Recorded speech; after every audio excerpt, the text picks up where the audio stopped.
what's going on with y'all? It's your boy NeoXO back with another video to talk about some Black Clover. This time I'm talking about Black Clover chapter 275, another banger of a chapter. Getting right into it. Hold up, before we get into it, make sure y'all subscribe and leave a like if y'all like Black Clover. But getting straight into it, we see like kind of backtracking a little bit, which makes sense, and I like that Tabata did this because people were saying that it was moving fast, and it is moving fast. That's just how Tabata writes, though. In my opinion, I think Tabata really likes to keep the pace going. But in this chapter, at the beginning, it kind of backtracked a little bit, kind of telling us how we got to the point where we are currently. And basically, it says that Nacht basically told them the plan, because in the last chapter, Nacht, we didn't really get the plan. So that does mean Nacht had to give them the plan ahead of time, which makes a lot of sense.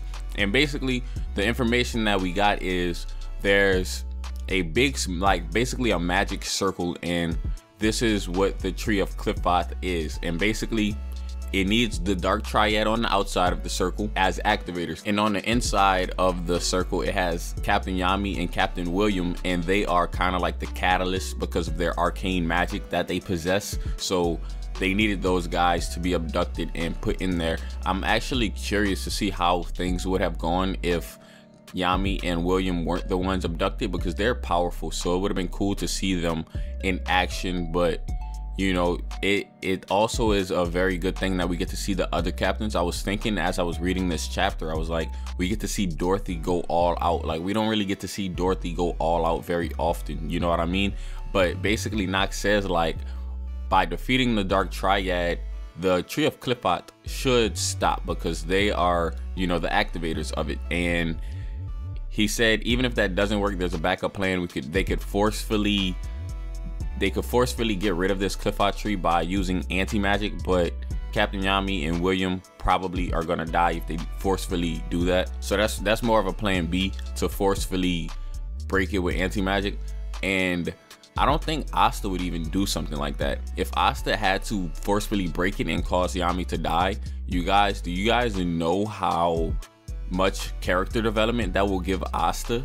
That will make Asta really, I don't know, that will put Asta in a crazy position. You know, Asta's never been in a position like that, to have to choose something like that, like either let his captain die or let other people die. You know, he's never been in a position like that. So he might be hesitant to forcefully use anti-magic. Or maybe we get a moment with Asta and Yami in the future, and Yami's telling Asta something. We're gonna definitely get a moment with that. But basically, going according to the plan, Nacht wants everyone to split into teams of 3 and basically go ahead and attack. I don't see where Seke fits into all of this, honestly.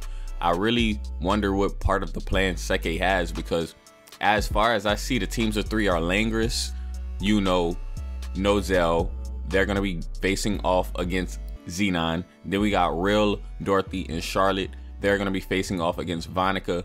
And then we have Fugelian, Jack, and Nacht, and they're going to be facing off against Dante. So I really don't see where Seke fits into this, but I'm pretty sure, I'm going to say I'm really positive that Seke does fit into this. They basically defeat the Dark Disciples with ease. We don't even get to see the battle with the Dark Disciples.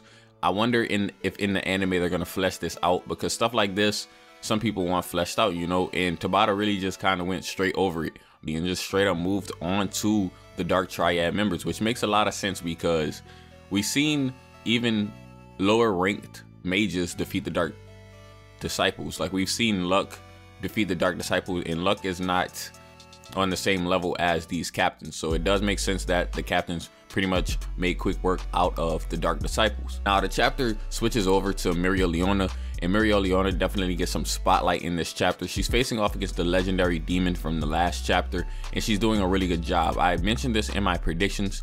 Mereoleona is really just a different beast, and I believe that everyone is going to agree with me on that. She's basically fighting off against this demon, and her motivation seems like she just wants to get stronger and stronger and stronger and stronger. Now, some people are wondering, how did she become part of this plan. So it appears that Nacht actually recruited her because he heard that she was very strong.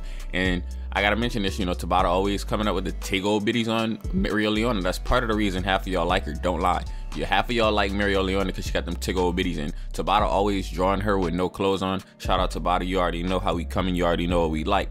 Basically, Nacht recruits her. Nacht wasn't messing with the Tego biddy. She told her to straight up put some clothes on. And after she put some clothes on, Nacht basically said, I heard you pretty strong.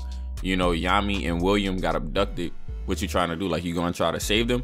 And then she was like, I don't really care that they got abducted. I was like, I don't know. I kind of think she does care. Or do y'all think like she doesn't care? There's no way she doesn't care. She likes Yami from what I seen, you know, from what I've seen. She actually like Yami, but maybe she really doesn't care, or maybe that's just a second priority and her main priority is getting stronger. So she does end up going on the mission, as we all can see, and basically she does a really good job against this legendary demon. We actually get to see her get a new form. So basically, from the way that the resistance was describing this form, is basically like an embodiment of Hellfire, or an embodiment of Mana itself. It is a very crazy form, and I wonder how long she could sustain this form, because this form looks like it just oozes power. Like, just looking at it, you can tell it's very powerful. She's covered in flames, and it looks like she's really moving at a alarming fast speed with a bunch of power. So basically, from what I see, this form basically